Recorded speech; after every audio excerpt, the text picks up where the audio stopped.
சுச்சு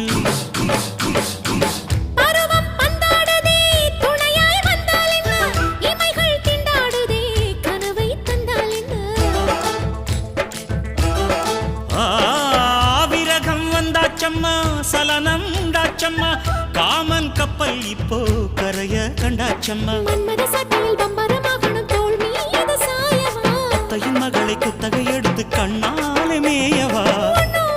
ஒட்டி கொண்டதே அடாட பஞ்சும் நீரும் பற்றி கொண்டதே எப்படி இருந்தது ஆயிரே மஜா மஜாதான் எப்படி இருந்தது அடடா மஜா மஜாதான் முதலில் என்னை தொட்ட போது எப்படி இருந்தது அப்பப்பா மஜா மஜாதான் முதல் முத்தம் தந்த போது எப்படி இருந்தது அடடா மஜா மஜாதான் இடது கண்ணு துடிக்க நீ இடைய பார்த்த போது ஹாய்ரே ஹாய்ரே மச்சம் எண்ணி